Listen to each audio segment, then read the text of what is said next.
Boa tarde a todos, que a paz do Mestre Jesus esteja com todos nós. Dando prosseguimento à leitura de O Livro dos Médiuns, estamos hoje no item 223, subitens 12º ao 18º.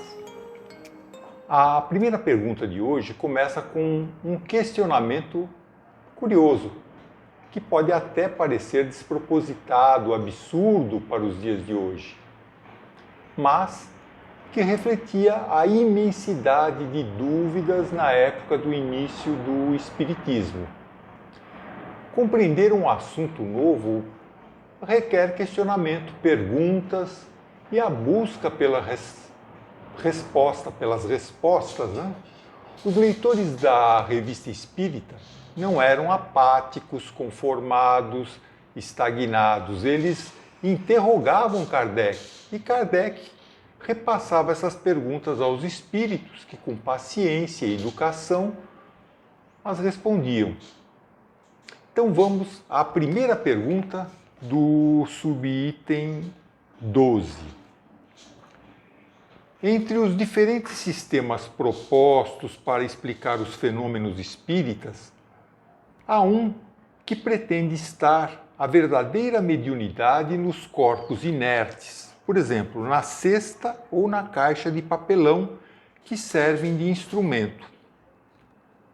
O espírito comunicante se identificaria com o objeto e o tornaria não somente vivo, mas também inteligente, do que resulta a designação de médiuns inertes para os objetos. Que pensas disso? A resposta dos espíritos só se tem a dizer o seguinte: se o espírito transmitisse a inteligência à caixa e lhe desse vida, ela escreveria sozinha, sem o concurso do médium. Seria estranho que o homem inteligente virasse máquina e um objeto inerte se tornasse inteligente. É um dos numerosos sistemas surgidos de ideias preconcebidas e que vão caindo diante da experiência e da observação. Então, dentre os sistemas propostos para explicar o papel do médium nas comunicações, há este, que propunha que as cestas de bico, as mesinhas que escreviam, seriam médiuns inertes. Para começar, inerte significa inanimado, sem vida. Como é que uma coisa sem vida pode escrever de forma inteligente?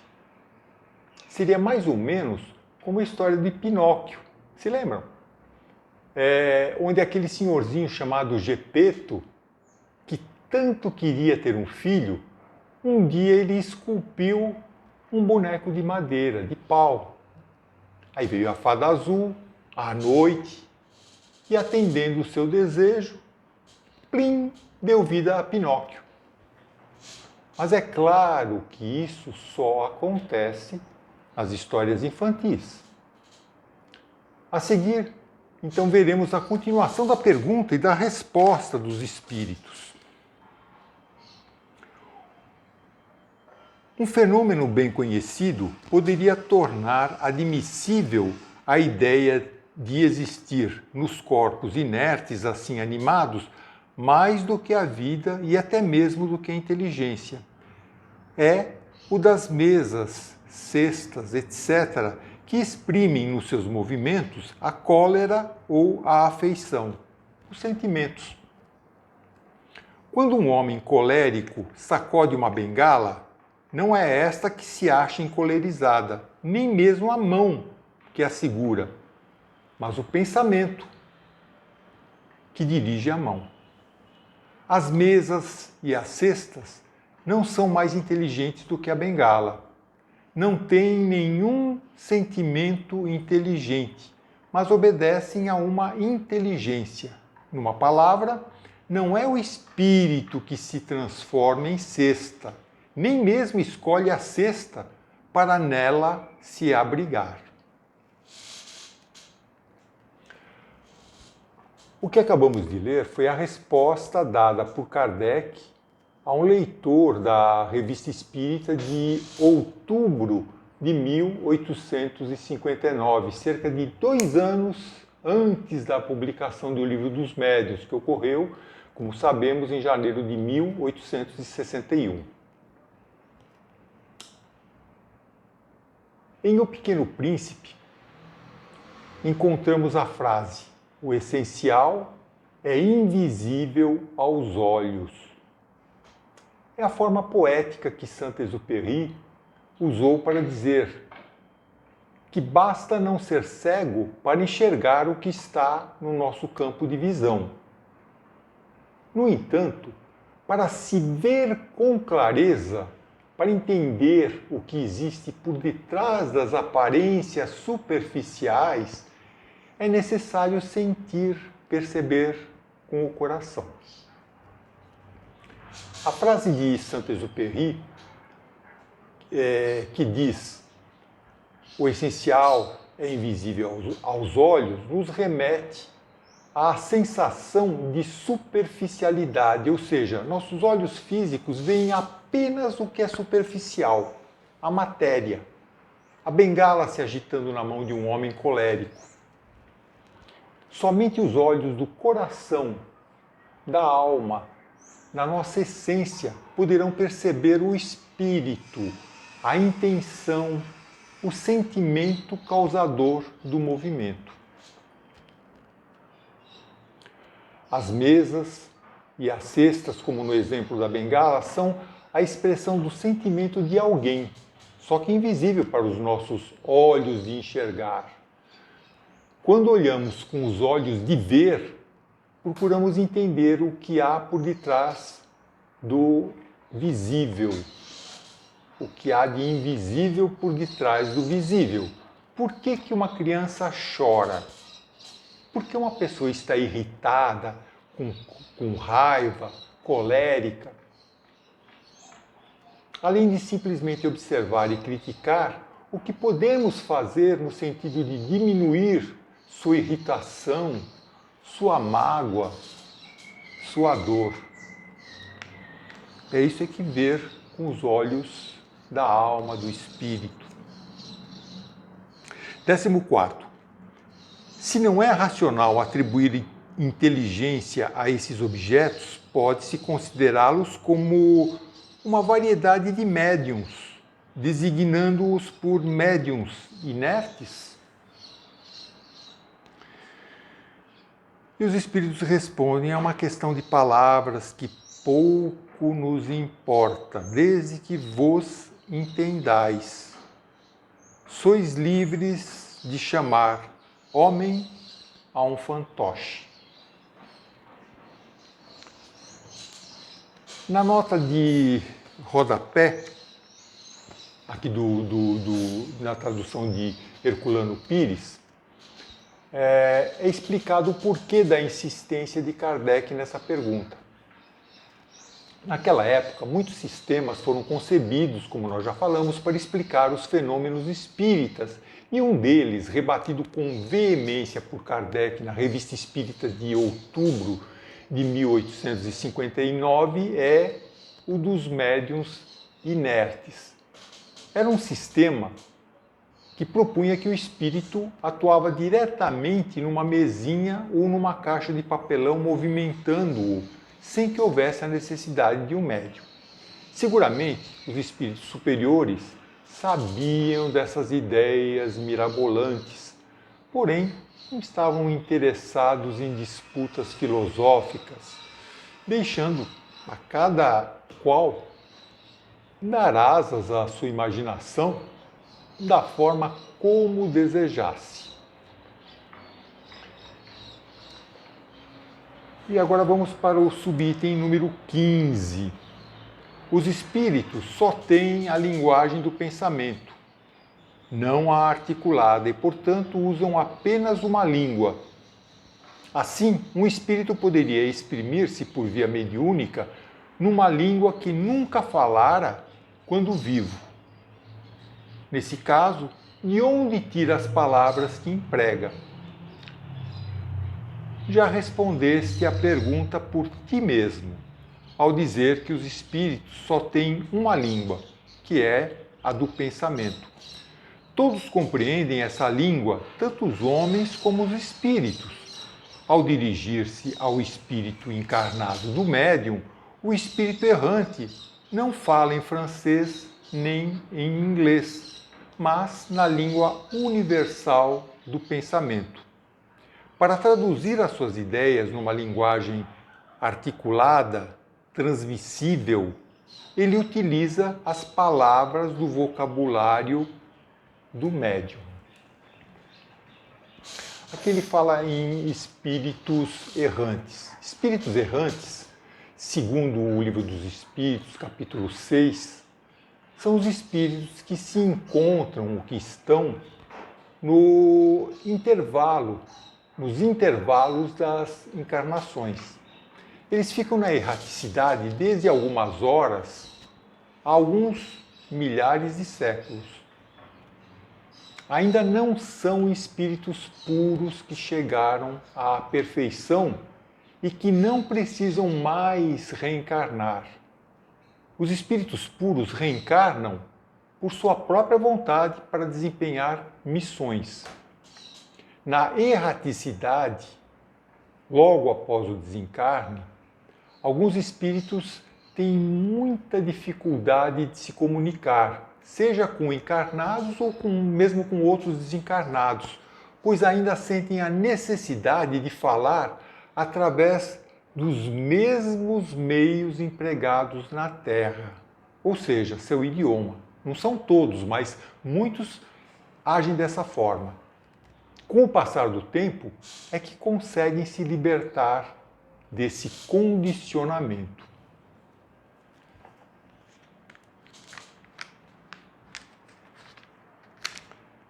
Décimo sexto. Se for assim, o espírito só deveria exprimir-se na língua do médium, mas sabe-se que escreve em línguas que lhe são desconhecidas. Não há nisso uma contradição? A resposta: observe-se primeiro que nem todos os médiuns são igualmente aptos a esse gênero de exercício. Em seguida, que os espíritos só se prestam a ele acidentalmente quando julgam que isso pode ser útil. Para as comunicações usuais, de certa extensão, preferem servir-se de uma língua familiar ao médium, que lhes apresenta menos dificuldades materiais a superar.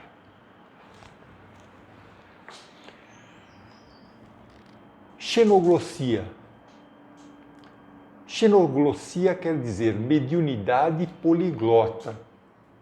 É a faculdade pela qual o médium se expressa, oral ou graficamente, por meio de idioma que não conhece na atual encarnação.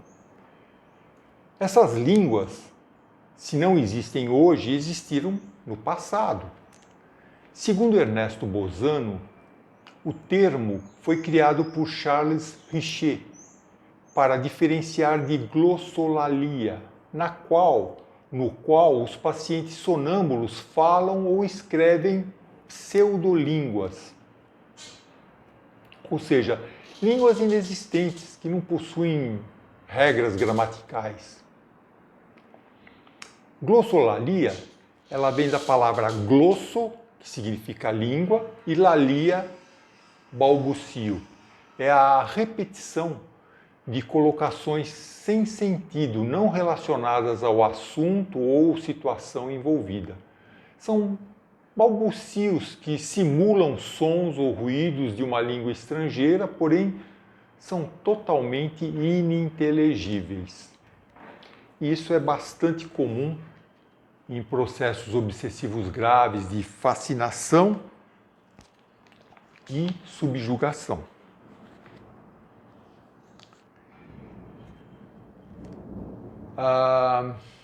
Décimo sétimo.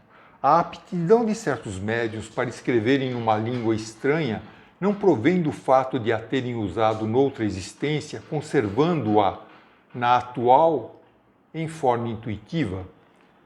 Certamente isso pode acontecer, mas não é uma regra. O espírito pode, com algum esforço, superar momentaneamente a resistência material. É o que se verifica quando o médium escreve na sua própria língua palavras que não conhece. O fenômeno da xenoglossia sempre existiu em todas as épocas da humanidade. A xenoglossia não tem utilidade de ordem prática nas reuniões mediúnicas, sobretudo se as pessoas presentes desconhecem a língua em que o espírito se manifesta.